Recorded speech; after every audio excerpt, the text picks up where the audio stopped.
Okay, so let's start with thinking about our customer and some of the contributing factors that are going to play a role in their disposition or behavior or what brings them into our office, and what could maybe impact the way that the customer initially walks into the office. A lot of what we talk about today is how we maybe prevent the situation from escalating. But we'll also, again, dive into ways that we help de-escalate those situations.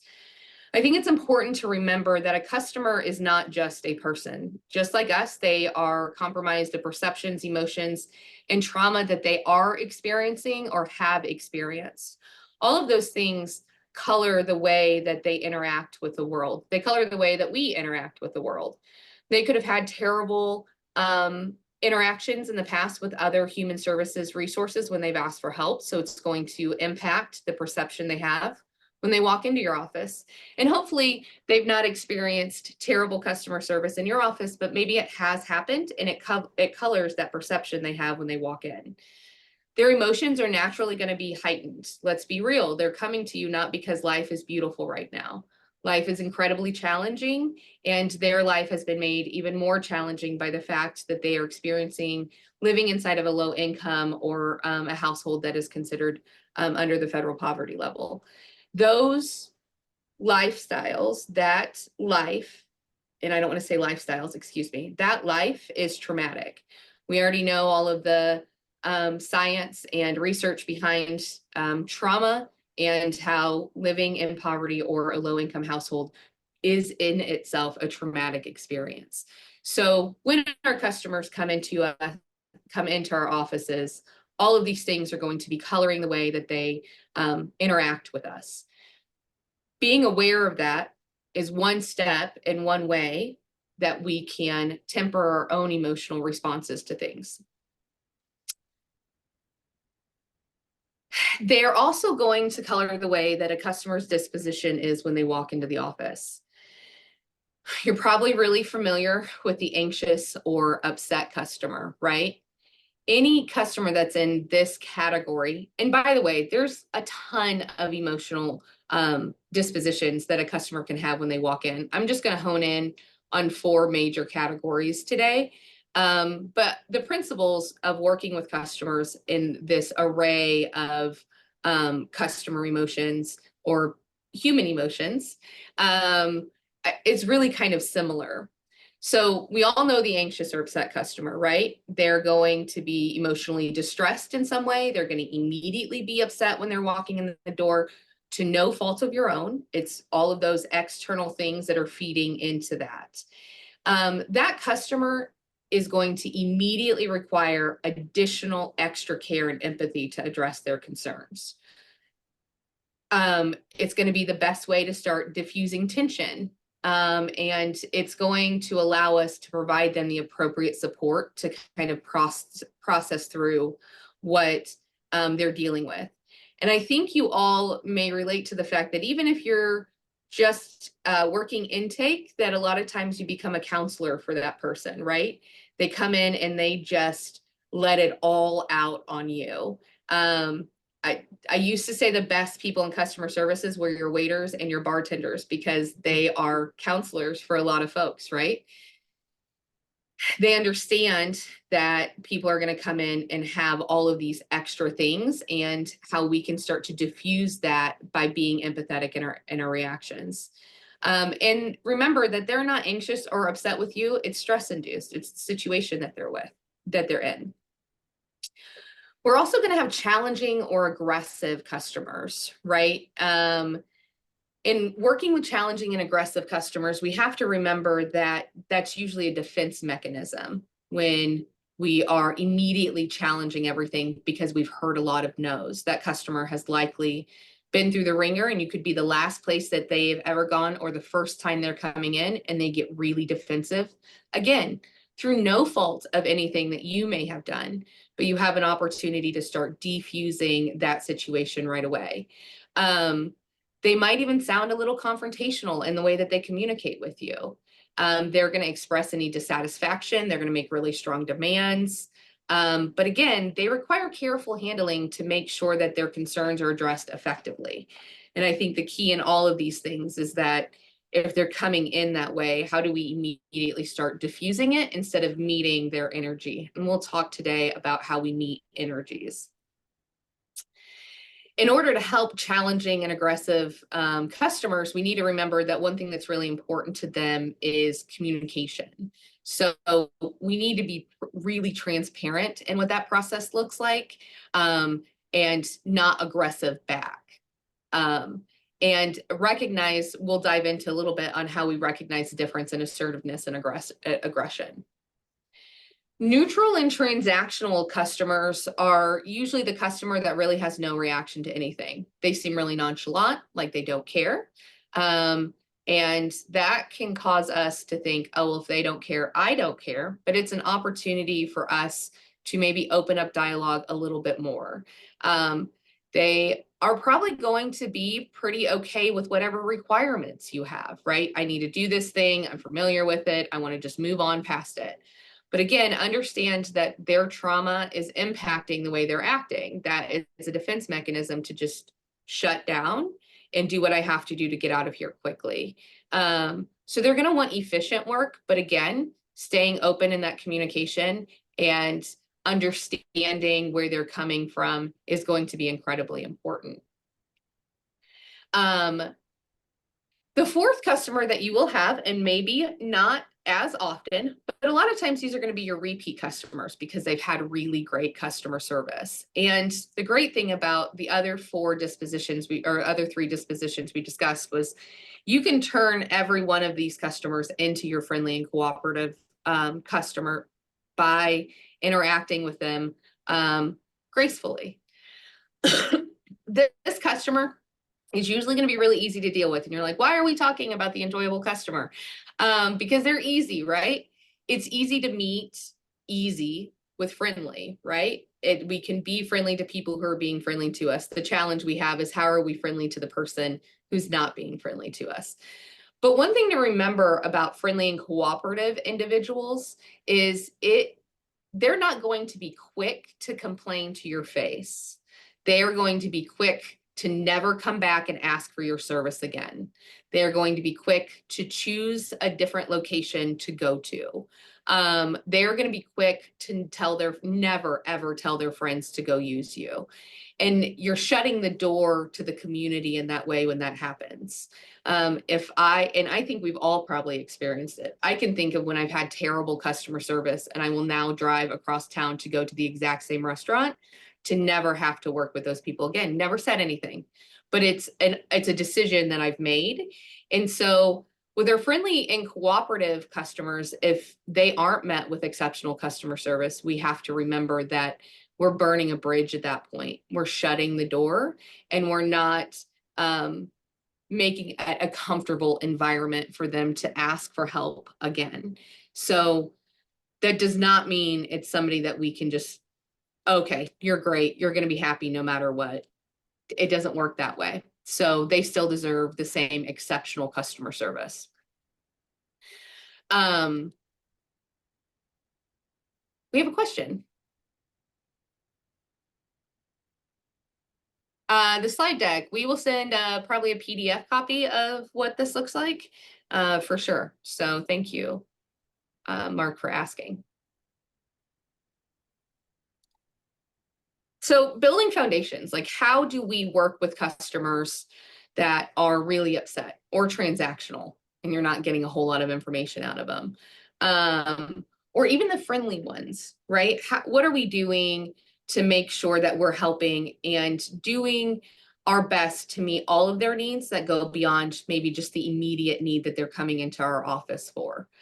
And we do that using two really kind of powerful skills that we have to continue to work on and grow. It takes practice. It's not something that usually comes naturally. It's something that you have to continue to engage with. Megan, you did raise your hand. Can you throw your question in the chat? And Jess, can you see if you can see that? One thing that is going to be vital for when you work in customer service, and I'm going to continue to remind you all that you do work in customer service. You serve the communities that you're inside of, but you are a customer service professional, and it is all about the experience that you're creating for your customer. And sometimes that initial positive experience is what's going to help us avoid the situation that has to be de-escalated. Active listening is foundational when it comes to effective communication. And remember, it goes beyond hearing what the customer's saying. It's going to involve fully engaging them to understand their needs, concerns, and emotions. And active listening means giving your customer your undivided attention, maintaining eye contact, using your nonverbal cues like nodding, facial expressions, to show that you're really tuned into that conversation. That active listening is going to continue to play a role in some of the other things we discussed when we're acknowledging the trauma that they're experiencing or have experienced. Active listening is opening a door for your customers to feel comfortable to provide you with more information that is going to allow us to help improve our problem solving skills. And it's going to make them feel valued and heard. Be conscious of your nonverbal skills, right? If they're aggressive and we're doing this, we are immediately closed off to that person. If we're leaning back and staying away from them, what is that body language saying instead of being in tune? Do we have 15 files open on our desk? That's not going to make them feel very safe with their own personal information. Are we distracted by our phone or email dinging? Or are we fully engaged with that person in the story that they're telling us? All of those things show that we're actively listening and engaged and empathetic to the customer situation. Captioning. Jessica, do you have the captioning option on your end for me? Request captions. Thank you. Okay. Yep, it looks like they're turned on. If you guys have a challenge, please just reach out and we'll get that corrected. Emotional intelligence goes hand in hand with being empathetic. And I want to be clear about empathy. It's your ability to understand and maybe even have experienced those feelings, but it's not about taking on those same feelings. That's where emotional intelligence comes into play to say, I can recognize my own feelings in this situation and I understand where the customer is coming from. And I know and I'm aware that these feelings are not directed towards me, but are caused by the traumatic situation, the perception they've had from past experiences, and their own emotions. Knowing those things will help us regulate our own emotions and energy that allows them to come down to where you are.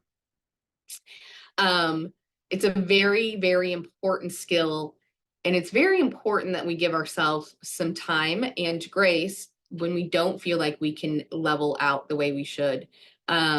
And that we're in tuned to the way that we feel that says, hey, I'm not prepared for this conversation. I need to take a moment before I take my next client because I have a lot of emotions tingling through my body. It's that in tuneness. Emotional intelligence is not about not feeling. It is about feeling and recognizing what those feelings are. So continuing to grow that skill is incredibly important.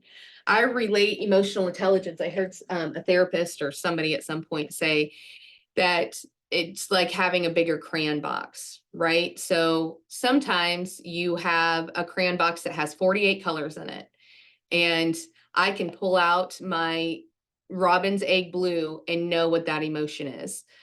And when you're communicating or having a relationship with somebody, the other person may only have 5 colors in their crayon box.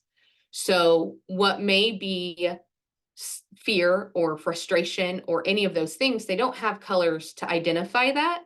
Their color is going to come out as anger. And knowing that those are secondary emotions to what the core problem is. And that's what emotional intelligence is about. Those foundations are going to help us understand how we can help our clients through these challenging situations because they are upset. And how do we do that with a trauma-informed lens, right? What are we doing to make sure that our approach when we talk to our customers is trauma informed. And some key elements when we're thinking or talking about trauma and how we're working with customers or clients that have experienced trauma, it's important to remember 5 key steps. Now, you could Google and you can do your research and continue to grow yourself there. Some say 4, some say 6.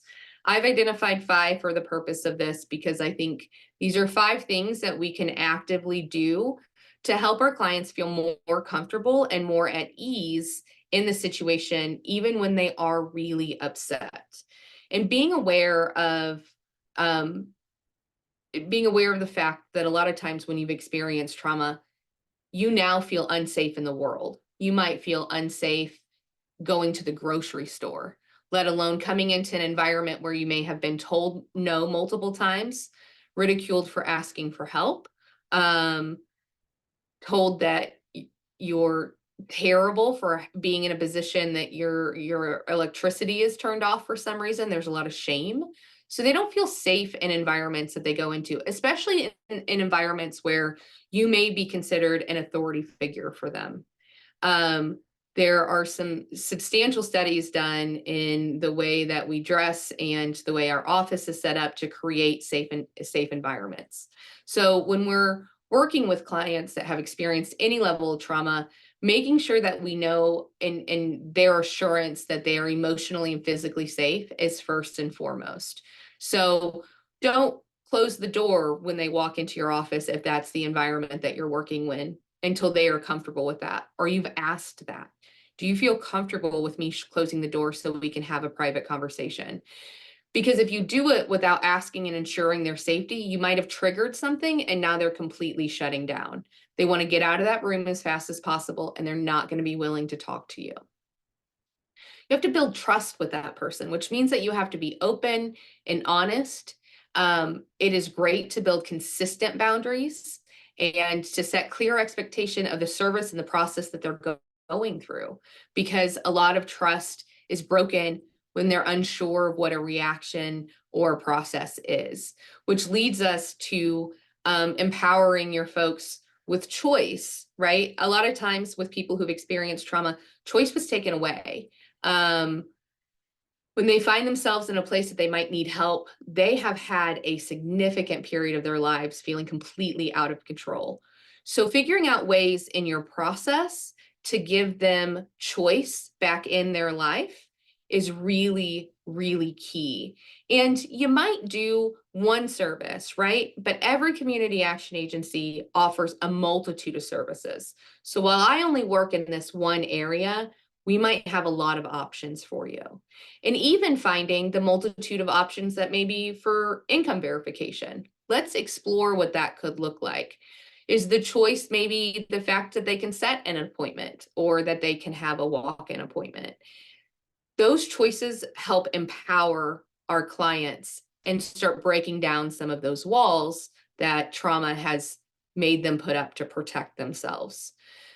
Collaboration is also key in this trauma-informed approach. They need to feel like they have a role in their own success, that you're not just telling them all of the things they have to do, but that it is a we thing. Here are the things we need to do together to get you to this place, to get you this service. How are the other ways that we can work together to provide you X service?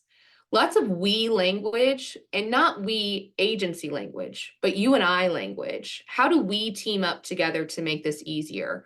What can I do? And we're going to talk a lot today about being aware of using words like you versus I versus we. So, and that's going to help that collaborative approach and keeping a trauma-informed lens throughout the entire customer interaction. And again, all of these things are just going to help empower your client. And empowerment isn't just beyond saying, hey, I make all of the decisions, because again, trust is built with clear boundaries and expectations. So it's not giving them the control. You can't change regulations, right? You're not changing the rules that are required by your organization. And you won't be the person that does that. And that's okay. But being open about it is what empowers a customer to say, okay, I understand more, but also looking at the customer and inside of that active listening, be listening with a strength-based lens. So when you're working with that customer and you're trying to empower them, you're identifying those strengths that they've told you in that story. Don't get so far into that story that we're going, oh, this is terrible. There's nothing good inside of here. Because one thing trauma does and is build resiliency and the ability to bounce back and the ability to continue getting up. And that is a powerful tool. It is a superpower that they should feel proud of. And that is something that every one of our clients comes in with. And I think we can identify that and make sure they know that and can feel empowered in the position that they're in, or empowered in the fact that changes are coming and there are things that can be done by instilling a little bit of hope there. But let's think about our approach and grace, right? So when you're dealing with a challenging customer, it's sometimes really, really challenging to have grace, right? Do we know what grace is? Are we good at it? I'm not sure. It's something we have to ask ourselves. I know often I ask for people to give me grace when I make a mistake, and to be graceful with me. But in the chat, can you guys tell me how you define the word grace? What do you think of immediately when you think of grace? What are the topics, the things, the definitions? I did a little research, and while you guys are filling that out in the chat, I will tell you a little bit about my research. So there are a lot of definitions for grace, and it's really a multifaceted term, and it has different interpretations kind of depending on the context. So somebody said grace is empathy. It's allowing space and understanding. It's consideration. It's patience, compassionate humility, giving yourself the time to learn. Grace to me is second chances. Yes, absolutely. Showing mercy, understanding and time, right? Absolutely. Being kind and respectful of others in their situations. Absolutely, that's grace. God's riches at Christ's expenses. Being humble, listening and caring, understanding and being respectful. Absolutely. These are great definitions of what grace is. Understanding you're only human. Taking a pause sometimes. I love that, right? Taking a pause to just go, it's okay. Breathe through it. It's a state of being. Absolutely. And I think a lot of times we have to remind ourselves grace is on the forefront of how we're dealing with it. Empathy, a form of peace. Absolutely a form of peace, right? When we give ourselves grace and others grace, we're not carrying the burden of expectation at that point.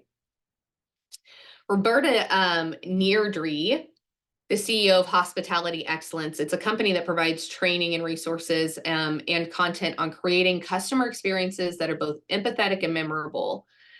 She said that in today's world of service excellence, while some may have it, grace and graciousness are rarely promoted as desirable or acknowledged qualities in the big picture of service delivery.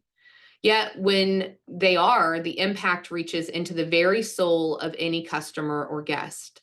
Graciousness makes every situation better. To receive gracious service is to receive the crowning glow of exceptional service. And as people who work with some of the most challenging situations, because you're working with folks who are currently in traumatic situations, and maybe have lived their entire lives there, reaching out with grace is an opportunity to build a relationship that is going to empower that customer to continue to move to that place of self-sufficiency. And I think we can learn a lot from bringing in experts like Roberta Neardry and her blog. She talks a lot about how it's in the hotel industry. I know it's not the same as community action, but it is the same.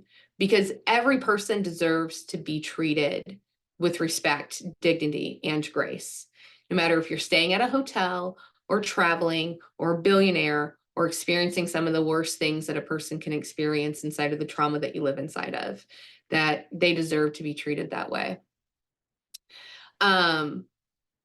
Somebody said mercy, sometimes undeserved. Absolutely. So there are two things that we can always control, and I'll continue to say this. Well, we can't change policy, we can't change procedures. We're trying to change some laws. I'm not saying that we're not advocating for some of these changes to happen at some point. But in general, when I'm dealing with that client, I'm not going to immediately be able to change those things. I am, however, going to be able to control my energy and my attitude. So let's dive into what that can kind of look like. But why do we want to be graceful in our customer interactions? Customer service today is a customer experience technology group that said how we communicate with our audience is what forms the perceptions of who we are. And they said in a recent blog post that by treating customers with grace will allow us to have a reality check internally. Those complaining customers can sometimes allow us to reflect and say, maybe something isn't right and we need to change something. So really being open in that active listening piece will help us say, could we do something better here? It's going to make us address our internal processes. It could be a training opportunity. Are we lacking in people understanding the processes? Are we lacking in this interaction? Or how do we as leaders, if you are managers on this call and you have people that you're helping train, it's an opportunity to help us understand and explore and grow in our own emotional intelligence. Dealing with challenging customers with grace also will help us build customer loyalty. We'll get those repeat customers, which is incredibly important to foundational business, and they will talk. So they will tell the community of the services you have there. You never know the resources they might have at their fingertips, and how many people will walk in your door because somebody has said, this has been a great experience, and now I trust them, and I want to keep moving on this path of self-sufficiency. And upset customers have very valuable insights into the way that they're being treated, into the way that people are interacting with them. So gaining all of those things in these challenging conversations is incredibly important and why we use grace. But you might have noticed that I have it set up as an acronym. I really like acronyms, and I know we have a ton, and I'm adding one more to your alphabet soup, but I will send out some resources so you have this one memorized. So G is going to be for gaining insight and unlocking a customer story. So when we're working with our customers, we're using all of our foundational skills to dive into what's really going on. How can we provide them with more services? And what opportunity do we have by them sharing with us their entire story? We can unlock customer stories by asking open-ended questions and promoting storytelling on their behalf, right? Tell us more, those kind of things. Be aware of questions that are like, how did you get yourself into this situation? I'm not telling you anything if that's the question that you're asking me, because I can safely assume that you think it's my fault that I'm here. I already blame myself for being here. People who have experienced trauma do a whole lot of internal blaming, even though they do a whole lot of maybe verbally, externally blaming other situations. That's not what shame does to us. Shame is something that a lot of our customers walk around with all the time. And that shame says that I'm the problem, not you. So be aware of those questions as well. And I'm going to let Mindy share with us a time when unlocking customer stories really changed the way that she did business. So Mindy, would you mind sharing with us that story?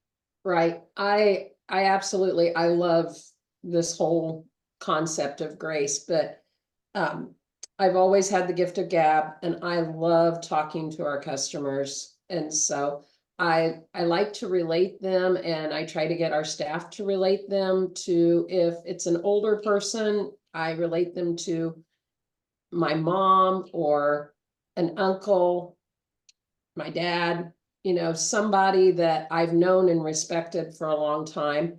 if it's somebody my age, I try to treat them like a close friend or even a cousin or something, think of them as family members and just try to get that conversation going, even if they're younger than me and my kids' age.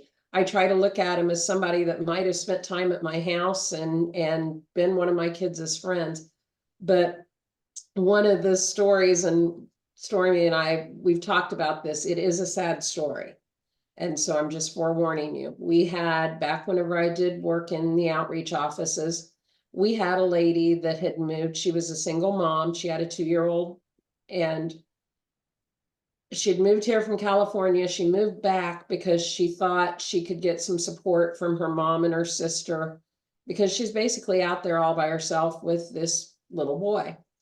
And we got to realizing she would call our office and make appointments and come in and really not need anything except just to talk. And I love that Stormy mentioned earlier that we're kind of counselors, because it wasn't like as if there was anything specifically she needed to talk about. She just needed to talk to somebody.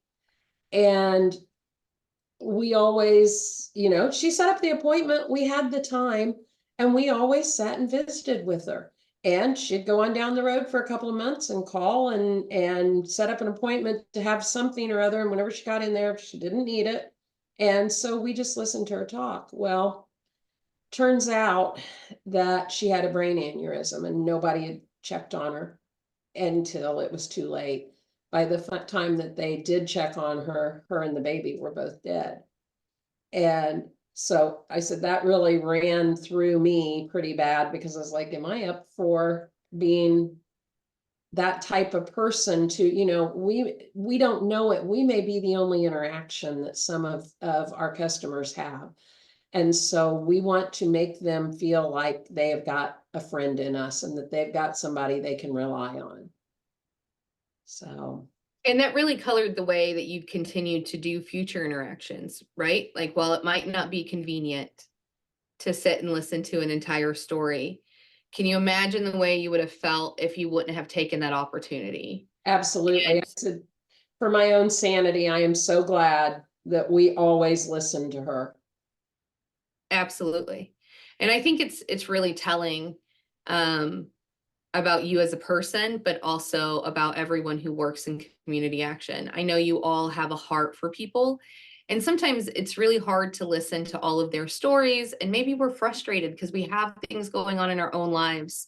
But the time that she was here and when she felt alone, she felt like she had a safe, secure place to go to, and how powerful that must have been for her during that time. So thank you so much, Mindy, for sharing a story that's really hard to think about. Step number 2 in approaching customer service with grace is responding with respect. Remember to treat your customers as partners, right? We want to work with them. Community action is founded on the principle that they are the best person to tell us how to solve their problems. That is exactly why we need to treat them with respect and understand that they are who we serve, and they are the reason that we are in business. And we do this by always maintaining a positive tone. So that customer comes in and they are very upset. I'm not going to meet them, because remember, I can control my energy. I'm in control of my own energy. So I can meet them and acknowledge the way they're feeling. You always acknowledge, that's terrible. I can understand why you're feeling that way. I would feel the same way. Or something similar that says, that emotion is valid. It is understandably, it's understandable to be scared right now or to be angry. But I'm not going to get angry with you. That's that emotional intelligent piece, right? Because if I get angry with you, we're just heightening all of our emotions. Mindy has another story for us from Erba and her experience on how responding with respect and treating our customers as partners is key in being successful in this line of work. Mindy. Right. This goes right along with what I was saying earlier about treating them like family. Whenever that you treat them with respect, it just makes everything easier. And, you need to we always try to feel like we are helping each other. I mean, after all, if they didn't need you, you wouldn't have a job. And so you also always want to remember that, I know Stormy implied it earlier, life didn't go the way that they wanted it to, or they wouldn't be sitting across from your desk. And so we've got several long-term outreach workers that have a lot of return customers over the years, that they know whenever they're in crisis, even if it may not be something that we directly, it may not be a utility bill, it may be something else, but they know I'm going to call such and such and see if they can help me, because they usually have the answers. And that's how I've always wanted URBA to be. That's how I want community action to be. Whenever that somebody's breaking into your house, you call the police. Whenever that your house is on fire, you call the fire department. And whenever you're in a crisis, call URBA, call community action. And I have always tried to instill in our staff, don't ever let anybody walk out the door without any hope. And, if we can't help directly, let's find somebody who can, even if it's making the phone call to that other agency, that other resource. And I mean, after all, we are community action, so get the community involved. And I guess one of my favorite ones lately, I had an older gentleman that had been calling here. This was a couple years ago, and his PIP bill, his portion of his PIP had gotten outrageous. He had just been through recertification, and all of a sudden he was having to pay over half of his monthly income. And I realized pretty quick this was because of his gas and electric bills both having rate hikes through Ameren. And we realized that us having them locked in for a year at a time was creating damage. And this was the first that I had seen this. And so I didn't know exactly what to do at the time, but I got off the phone and I contacted DCEO, I contacted Ameren, and we realized then this is widespread. This is a problem. And so even though I didn't have the answers for him the first time, I kept telling him, I'll get you the answers. And he was always, I kept thinking, what would I do if one of my bills was half of my income? Just all of a sudden just went from nothing to half of my income. And what kind of feelings would I have? And he was always so nice and so kind. And he knew I was trying to help. And I would comment, you're being so calm about this. And, oh, I know you can do what you can do. And if you can't, that's okay. And, I said, it goes right back to, as you said, responding with respect and knowing that we're both out to help them get the best life they can have. Absolutely. In the comments, we also have some other people who said that they've experienced similar stories to you, Mindy, in our first story as well. And Carol shares that they keep the door open always. That call us if you have any questions, because I might not be able to solve it, but I can find somebody who can. And I think that's important. And I think that's important about going back to your first story, because I know it's a tough story to listen to. And it's terrible. And we debated going back and forth on if it was something that we were going to discuss. But I think the thing to remember at that point is how much work Mindy and her team did to play a role in making sure that that customer felt empowered and safe in the time that we did have, and that she wasn't dismissed, that they took the time to hear her story and empower her with the moments they did have, and to treat her as a partner in that process. The A in our GRACE is assertive communication. So let's first talk about the fact that being assertive and having aggression are two different things. Assertiveness is built out of confidence. I know what I'm doing. I understand the rules, the regulations, the boundaries I have. Aggression comes when we feel insecure or scared, or we're typically fear of what the customer is going to respond to, or that I don't really know. I don't really feel confident in sharing this information. And there is a significant difference. Aggression is going to be met with aggression. You can be assertive without ever changing your tone. And you can do it without ever getting rid of a collaborative environment, right? We talked a little bit about being assertive, and assertiveness is about maintaining the control of the conversation while still respecting that customer. A lot of what this has to do with is using I statements. So aggression will say, well, you have to have this information in order for you to be able to get this service, right? Didn't change my tone, but I'm using the word you, which a lot of times is a finger pointing, if you've ever heard in communication. And it's saying you're doing this, and I'm not here. All of those yous are not doing anything that connect us. Instead of saying something like, I really would love to help you, and I'm really going to work towards making that happen. What we can do together are these things, or what I'm going to need in order for us to continue to help you are these things. And I'm within a certain control, but I can't move forward until I do have the situation, until I do have these documents, or I do have this thing. Or what are some ways that we can, if you're doing employment coaching, maybe, right? Where are the places that are best for you to feel empowered to work at, right? What can we do to make those connections for you? And how can we work together to make, to help you get over some of these hurdles? And assertive communication is still about setting those boundaries, right? We're not asking to change rules. We are being open and transparent with how the process works. Sitting on our computer, typing and looking at somebody and saying, nope, sorry, I can't help you, is immediately going to make somebody shut down, versus going, let's see what we can do real quick. We're going to find out, and then we're going to see, oh, I see the problem, right? And by that, working in that collaboration, you've kept the door open for communication. Now, they might not like your answer. I might not be able to do anything for you with our services. But we don't have to be aggressive in that delivery.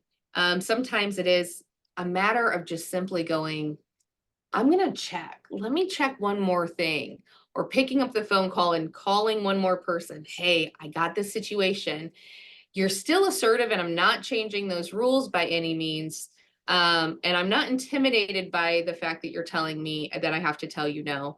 But that client is going to see me work for them. And I think Mindy has a great story about this, or a great way that she works it and works assertive communication into her agency without ever being aggressive or disrespectful. Right. And I said, I love this slide.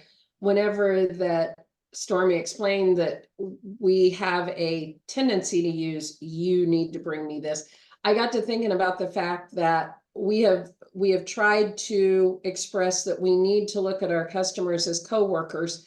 And would you ever say that to a coworker if you were waiting on a report from somebody, if you were needing information from another coworker, would you confront them that way? Would you say, you didn't bring me that report I asked for, or you were supposed to get me those numbers? No, you wouldn't do that with them. So why would we do that with customers? You would, sorry, there's a pop-up on my screen. You would, ask them, say, I'm still needing this. Can we figure out a time that we can get it by? And so anytime that they don't have something, and that's usually whenever that you get to these points, is whenever that they do not have everything that you need to be able to finish an application or to be able to help them, then you need to go into, I'm going to need you to bring me this. And I blame the state. Sorry, I know there are several of you on the call, I saw. But we blame you guys. We say, not by name, we just that's say right. That's right. Yeah, Never by yeah. name, just the state.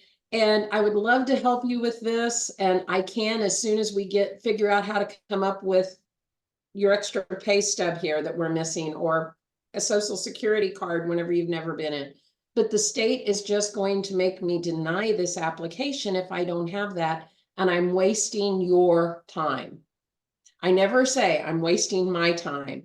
We always say we're wasting your time. Make their time valuable. And I said, we do have a trick we pull with LIHEAP for this, because we have a lot of people that come in and don't have everything they need to do their application. And so we send them out the door with a missing documents form, but we tell them 15 days. And 15 days, we actually deny the application, even though now we know we can open an application for the entire program year. But everybody wants a nice, neat, clean LIHEAP application that's open and shut within 30 days. And so whenever they get that letter that denial prompts, then they usually come running in the office to one of our field staff and say, here is my missing piece of documentation. I just got denied. And I get to let the field staff play superhero because they say, no problem, we can take care of this. Got it. And so it makes the staff look good. It makes the customer feel better because they are out of their panic and we are able to get their help to them. So I feel like that's one of the things that we've done that really just kind of helps push things along without being aggressive or without making them feel like they're being blamed. Yeah, absolutely. That's a great way to use I statements, right? The C in our GRACE is collaborative problem solving, which we've talked a lot about that, right? How do we get them to buy into the process so we can use those we words? And brainstorming solutions. A lot of times if they are missing important documentation, they may not know where to go. They might have to take 7 buses to get there. But by getting that story, we know, hey, we have bus passes available that can help you get there during that time. Maybe there is an online application that we can give you a website for where you can go to the library and access that website at that point. What are some free resources we may have that can help you afford to get those documents if you're missing them for some reason? And at the end of that is agreeing on the action steps. Mindy exhibited that when you give them that document that says, hey, we're missing these things. So what we're going to do next is you bring that stuff in and then we'll relook at your application and get things rolling to see what we can do at that point. So making sure that they know that the door has not closed when they walk out of the office, right? Somebody said that do unto others as you would have done to you. Again, they worked at a DHS office and talked to their customers as if they were on the opposite side of the desk. And that same mentality should also be applied to coworkers and management, right? I think that same principle and these same principles can be applied to yourself in the way that you talk to yourself, and it should also be applied to the way that you treat everyone else around you. But let's say that we have done everything. We have maintained our energy. We have done all of these flowery things that we've talked about, but people are still upset. So how do we use de-escalation strategies to help bring that customer back around? Because again, that upset customer could come in again, hot to trot immediately. And that is a situation that has to be de-escalated before we can problem solve, right? So my E is a little stretched here in de-escalation, but I was going to say escalate the situation. So customers, again, they escalate situations for a variety of reasons. A lot of times they're going to feel unheard or misunderstood or disrespected at some point. And they're facing complex situations. So they've had a terrible time and they're coming into your office. One thing that we should do when a customer is escalated, we need to act quickly in our responses. So again, still not aggressive and still not changing those tones, because we have to be calm in order to de-escalate the situation and restore their confidence and satisfaction in the service that they're being provided, or their confidence in the fact that we're going to try to help them find a solution. And you do that by remaining professional, courteous, always lower your tone. So if your normal tone is a little louder and they're really up, bring it down. And this is not to say that we are all children, but if you do have toddlers in your home, have you ever tried that trick where you get down and you just start lowering your voice a little bit at a time, just to see if you can bring them down with you? It works eventually. I will tell you, in every customer situation where we've had a customer that was screaming and yelling and all of those things, it does a few things to them. It really off-puts them because they really came in expecting a fight and they're not getting that because my tone is not changing. It is okay. And it is really, really hard to yell at somebody who is not giving me that same energy back. So eventually I come down to your level. And a lot of times those customers that are highly upset at some point apologize in a way that this isn't about you. This wasn't your fault. Or when they say it's a no answer, right? Like sometimes it's a no. I always like the no, not right now. Maybe next time, or the no, here's another option. Have you checked with these people? Let me call another person. So it's never a hard shut the door, never come back. But that voice is still staying the same, and that customer is going to meet you there. One thing we want to recognize, though, is the early warning signs to somebody getting upset. Paying attention to the things that they're saying verbally, their voice is coming up. They might start using swear words. The nonverbal cues of getting really close to you and maybe more of a posturing pose, right? Like intimidation at that point. And we don't meet that by being intimidated or also by being really scared. We continue to maintain our posture at being confident and secure in that, but again, level in our energy. And there's another technique that's called the stop technique when we're talking about trying to level out our energy, which is stop, think, keep the open dialogue, and then we can progress forward. So when somebody comes at you that way, before we immediately react, stop for a moment, take your breath. Don't ever put your hand up to that customer. That's not what I'm trying to say. But say stop internally for a moment, think about it, keep that dialogue open so we can progress forward in that process. And it is going to take some opportunity. It is going to take a moment for you to think about those things. We are running very, very short on time. So I'm going to go very, very quickly at this point. One thing, again, I really encourage management to consider bottlenecks and processes that could create angry customers.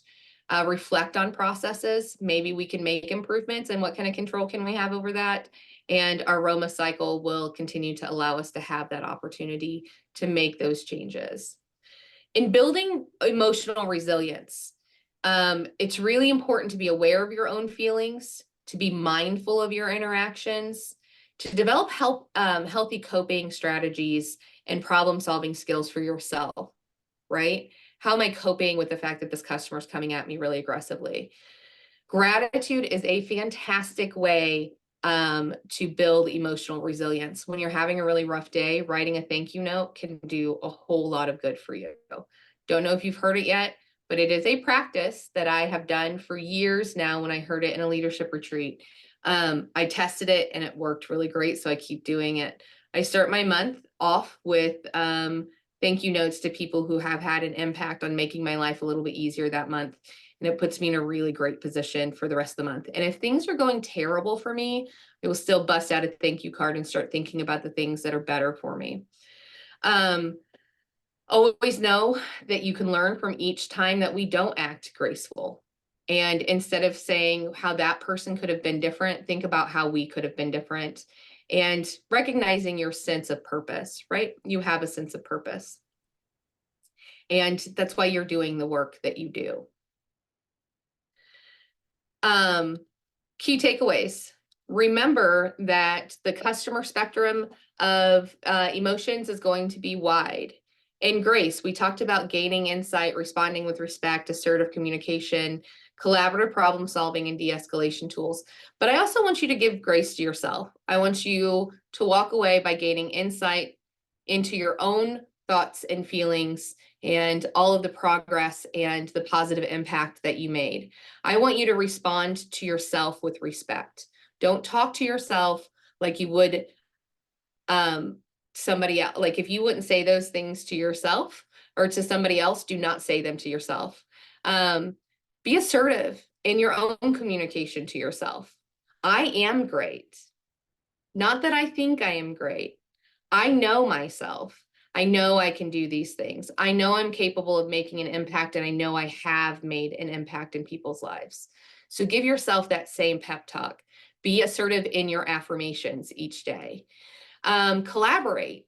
Reach out to people. We're talking about building emotional resilience. A lot of times it's nice to have that person that we can collaborate with.